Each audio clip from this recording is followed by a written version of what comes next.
and a Tony.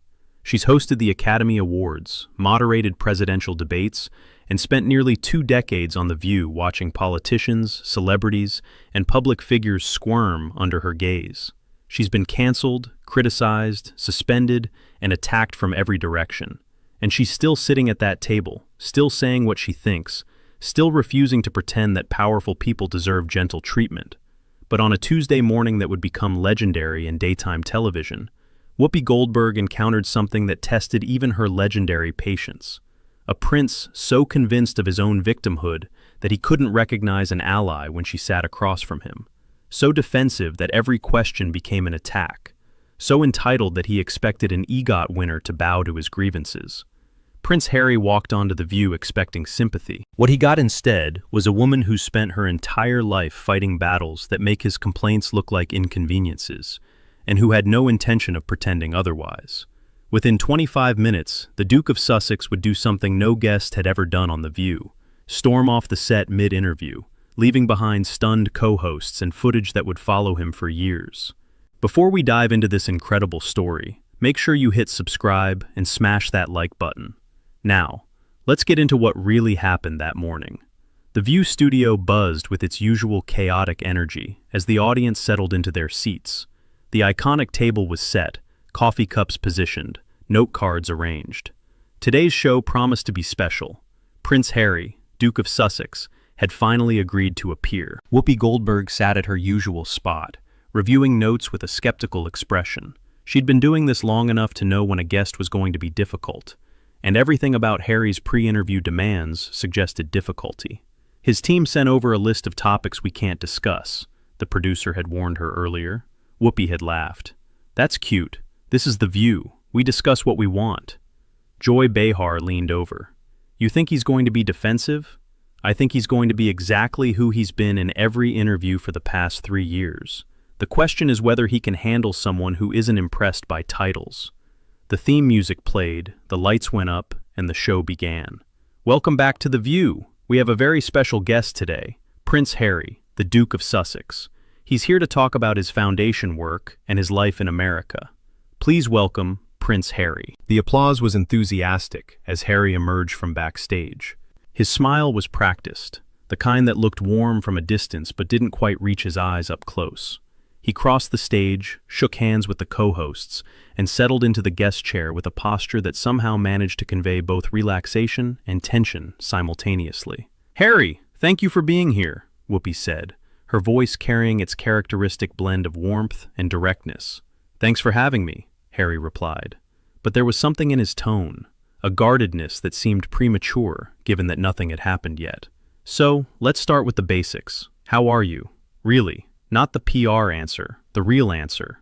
Harry tilted his head slightly, his expression shifting to something almost condescending. "I'm wonderful, thriving actually, though I find it interesting that everyone asks me that like they expect a different answer." Whoopi's eyebrows rose slightly. "I ask because you've been through a lot. It's a genuine question, no hidden agenda. In my experience, there's always an agenda. In your experience with me, we've never met." Harry paused, seeming to realize he'd started off on the wrong foot. "I didn't mean you specifically. I meant generally. Generally, I'm just a woman asking a man how he's doing. If that feels like an agenda, we might have a long morning." The audience chuckled. Joy and the other co-hosts exchanged glances. Harry shifted in his seat, trying to recalibrate. "I'm doing well. Really well. America has been good for us." "Good how?" Whoopi pressed. "Good in that we have freedom here. Freedom to make our own choices, live our own lives, raise our children without constant institutional pressure." Whoopi nodded thoughtfully. "Freedom's important, though I'd argue most Americans don't have the kind of freedom that comes with a $100 million Netflix deal and a Montecito mansion. Your freedom is a very specific kind." Harry's expression cooled. "I'm not sure what you're implying." "I'm not implying anything. I'm stating. You have a level of financial security that most people watching this show will never experience. Your freedom is real, but it's also cushioned in ways that most people's isn't. That's worth acknowledging." "I've acknowledged my privilege many times." "Have you?" "Because every interview I've seen focuses on what you've lost, not what you have. The palaces you left, the family you lost, the scrutiny you've faced. Those are real losses, but the gains don't seem to get equal airtime. Harry's jaw tightened. The gains are obvious. The losses need to be explained. Maybe. Or maybe the losses get more attention because they generate more sympathy, and sympathy generates more interest, and interest generates more revenue. The audience stirred. Whoopi had touched something real, the commercial value of victimhood. Joy Behar leaned in. Whoopi, let's give him a chance to... I'm giving him a chance. I'm giving him a chance to explain why every public appearance focuses on suffering, when he's clearly living a life most people would envy. Harry's voice took on an edge. Because the suffering was real, is real. You don't escape trauma by moving to a different country. No, you don't. But you also don't process trauma by constantly performing it for audiences. At some point, the performance becomes the problem. Harry leaned forward, his composure cracking slightly.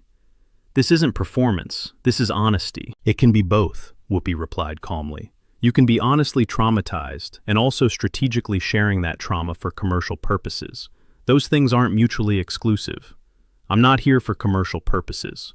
You have a book to sell, a foundation to promote, a public image to maintain.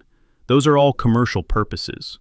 There's nothing wrong with that. Everyone on this show has commercial purposes, but let's not pretend this is purely therapeutic. Harry's face reddened. I'm trying to help people. Sharing my story helps people who've gone through similar things. Does it? Or does it help you? Because helping people and helping yourself can look very similar from the outside, and I'm not sure which one is primary for you. That's incredibly cynical. I've been in this business for 40 years. I've seen a lot of people claim they're helping others, while primarily helping themselves. Cynicism is earned. Sarah Haynes tried to intervene. Harry, why don't you tell us about the foundation work? I'd like to finish this point, Harry interrupted, his voice sharp. Whoopi, you're accusing me of being self-serving while doing exactly what you accuse me of, using my appearance on your show to create controversy and generate ratings. Whoopi smiled slowly. The difference is, I'm not pretending otherwise. I know what I do. I know why I do it. I'm transparent about my commercial interests. Are you? Harry opened his mouth, then closed it. Whoopi continued. I ask hard questions because that's my job. I don't pretend I'm providing therapy or saving lives. I'm an entertainer who occasionally stumbles into journalism. What are you?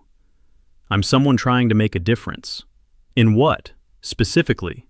I keep hearing about making a difference and important work, but I never hear specifics. What difference have you made? What has actually changed because of your foundation? We're addressing systemic issues. Which ones? Name one systemic issue you've changed, not raised awareness about, actually changed. Harry went silent. Whoopi leaned back. That's what I thought. The studio had gone quiet. The audience could feel the tension, could sense something unprecedented unfolding.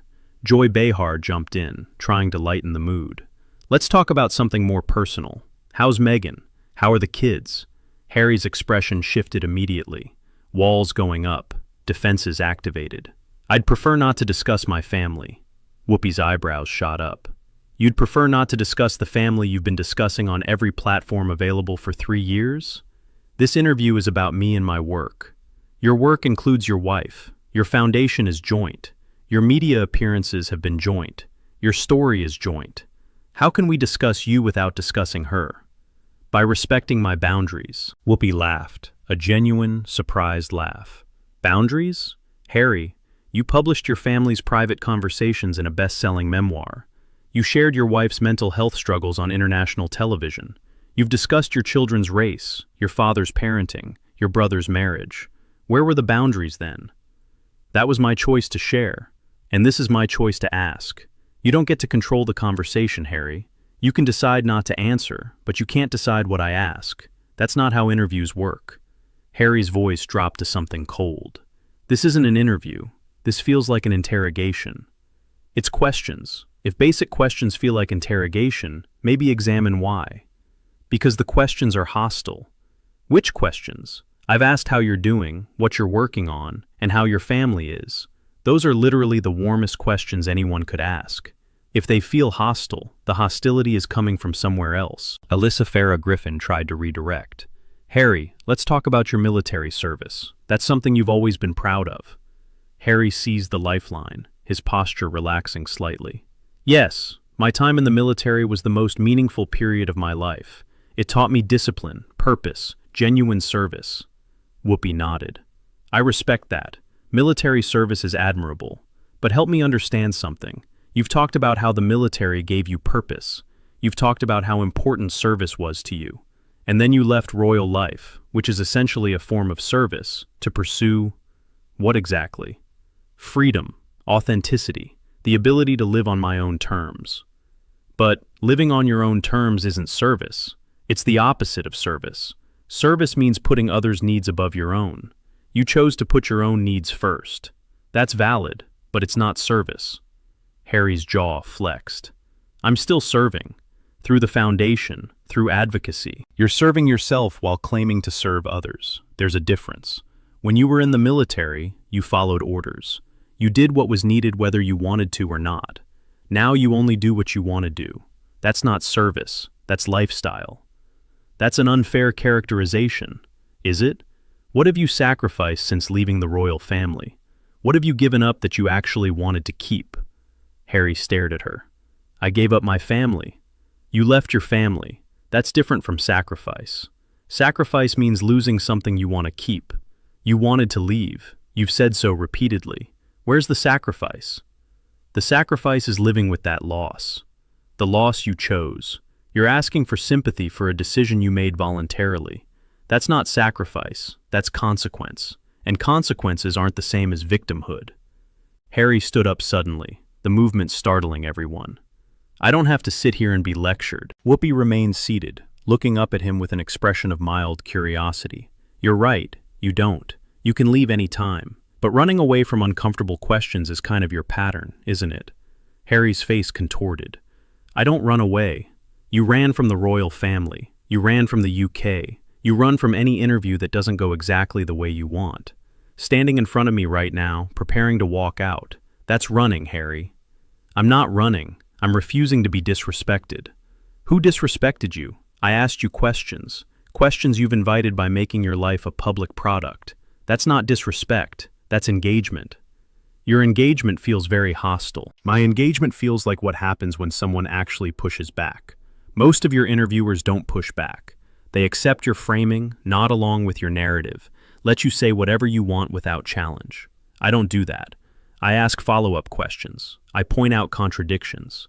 If that feels hostile, you've been interviewed by the wrong people. Joy Behar stood up, trying to mediate.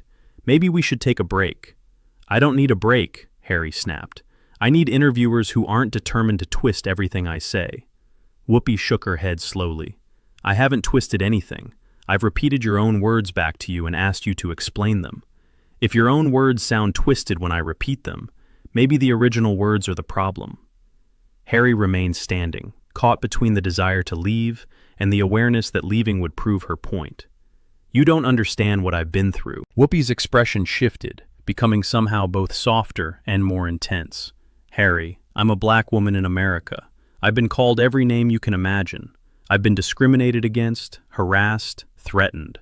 I've watched my community face violence, injustice, and systemic oppression for my entire life. I understand struggle. What I don't understand is someone with your advantages complaining like they have none. My advantages don't negate my suffering. No, but they contextualize it. When you complain about media intrusion while sitting in a mansion that media money bought, people notice. When you claim persecution while having platforms most people can only dream of, people notice. Context matters, Harry, and your context is extremely privileged, whether you want to acknowledge it or not. Harry's voice rose. I've never denied my privilege. You've never really acknowledged it either. Not genuinely. Every acknowledgement comes with a but. I'm privileged, but I suffered. I have advantages, but I've faced challenges. The but always erases everything that came before it. Because the challenges are real. So are the advantages. Why do the challenges always get more airtime? Why does every interview focus on what you've lost instead of what you have?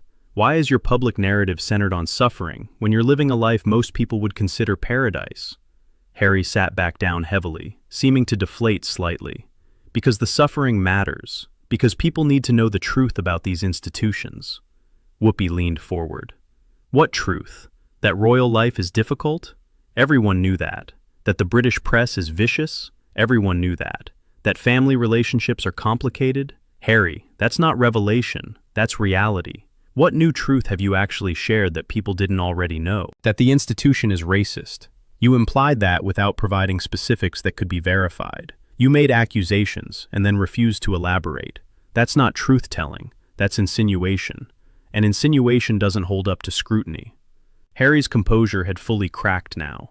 His face was flushed, his hands gripping the arms of his chair. I protected the person who made those comments by not naming them. You protected someone while destroying everyone else's reputation with suspicion. Now everyone in your family is suspected. Is that better? Is blanket accusation more ethical than specific one? I was trying to preserve relationships. By publicly accusing your family of racism without saying who, that doesn't preserve relationships. It poisons all of them. Everyone wonders if they're the one you meant. Everyone feels accused. You've created more damage by being vague than you would have by being specific. Harry shook his head. You don't understand the dynamics. I understand dynamics plenty. I understand that vague accusations serve the accuser because they can't be disproven. I understand that keeping people guessing maintains your narrative control. I understand that specificity would require accountability you're not willing to accept. I'm not avoiding accountability. Then name the person, right now. You've already made the accusation public. The damage is done. Name them and let them respond. Harry went silent. Whoopi nodded slowly. That's what I thought. The accusation is useful. The truth is not. Harry stood up again, this time with finality. I'm done. This interview is over. Whoopi didn't rise. She just watched him with an expression that mixed disappointment with resignation. Of course it is. Every interview is over when you stop getting what you want. That's the pattern. Control or exit. And when you can't control, you exit. I'm exiting because you've been hostile from the start. I've been honest from the start. Those feel the same when you're not used to honesty. There's a difference between honesty and attack. There is, and you can't tell the difference anymore. That's the problem. You've surrounded yourself with people who agree with everything you say, and now anyone who questions anything seems like an enemy. I'm not your enemy, Harry. I was genuinely curious about your perspective. But you've made understanding impossible by treating every question as a threat. Harry grabbed his jacket from the back of his chair. You were never curious. You had your narrative decided before I walked in. Whoopi smiled sadly. I had questions decided. Questions based on things you've publicly said and done. Your narrative is your own creation. I'm just asking you to explain it. And you can't, or won't. I'm not sure which is worse. Harry moved toward the exit, then stopped, turning back for one final statement. You know what's sad, Whoopi? I came here because I thought you might understand. You faced discrimination. You've been treated unfairly. I thought there might be some common ground. Whoopi nodded. There could have been, but common ground requires honesty from both sides. You've been performing since you walked in. Every answer calculated, every response measured for maximum sympathy. That's not honesty, that's strategy. And I don't have common ground with strategy. I haven't been performing. You're performing right now. This dramatic exit, the wounded dignity, the righteous indignation. It's all part of the act. The same act you've been doing for 3 years. And maybe it works on some people, but I've been watching performers my whole life. I know the difference between real and rehearsed. Harry's face twisted with anger. You're wrong about me. Maybe, but I don't think so, and neither does anyone who's been paying attention. Harry walked off the set, his footsteps echoing through the suddenly silent studio. A door slammed in the distance. For a long moment, no one spoke. Then Whoopi turned to face the camera, her expression weary but resolved. Well, that happened. She took a breath. I want to say something to everyone watching. I didn't intend for that to go the way it went. I asked basic questions about things he's publicly discussed. He chose to treat them as attacks. That wasn't my choice. That was his. Joy Behar shook her head slowly. I've never seen anything like that. I have, Whoopi replied. I've seen people so convinced of their own narrative that they can't engage with anyone who questions it. But I've never seen it on this show, from this chair, quite like that. Sarah Haynes looked genuinely shaken. Should we have been easier on him? Whoopi considered the question seriously. No. Being easier wouldn't have been respect. It would have been condescension. We treated him like we treat every guest, with curiosity and challenge. He's the one who couldn't handle it. That's not our failure. Alyssa Farah Griffin nodded. He seemed to expect a certain kind of interview. He expected what he always gets: sympathetic hosts who accept his framing without question. We questioned, and he walked. Whoopi shrugged. That tells you everything you need to know. The footage went viral within hours. Every clip, every exchange, every devastating observation Whoopi made. The moments that got replayed most were predictable. Your freedom is real, but it's also cushioned in ways that most people's isn't.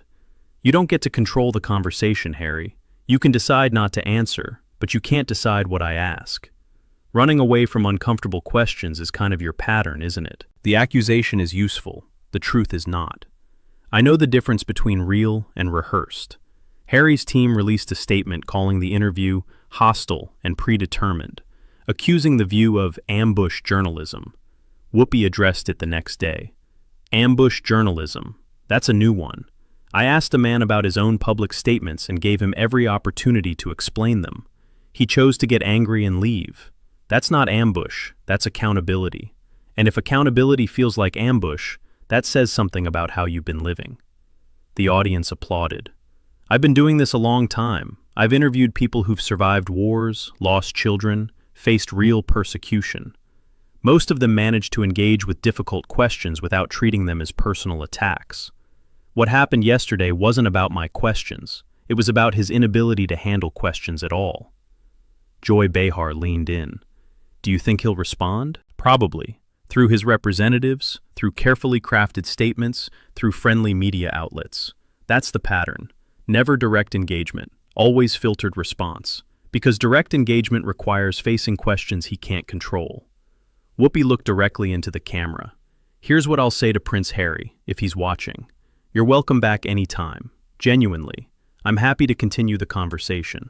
But if you come back, come ready to actually engage, not perform. I'm not interested in your narrative. I'm interested in you, the real you, if he still exists underneath all those talking points. She paused. I suspect he does. I suspect there's a genuinely hurt person in there who's built so many walls he can't find his way out anymore. But walls don't protect you, Harry. They just make sure you're trapped alone. The interview lasted 23 minutes before Harry walked out. Its impact would last considerably longer. For Whoopi Goldberg, it was confirmation of what she'd suspected, that the carefully constructed image couldn't survive basic questioning. She'd seen it before with politicians, celebrities, public figures who'd convinced themselves of their own narratives. What do you think? Was Whoopi too harsh, or did Harry deserve every question? Who would you want to see on The View next? Drop your thoughts in the comments below. If you enjoyed this story, don't forget to like this video to help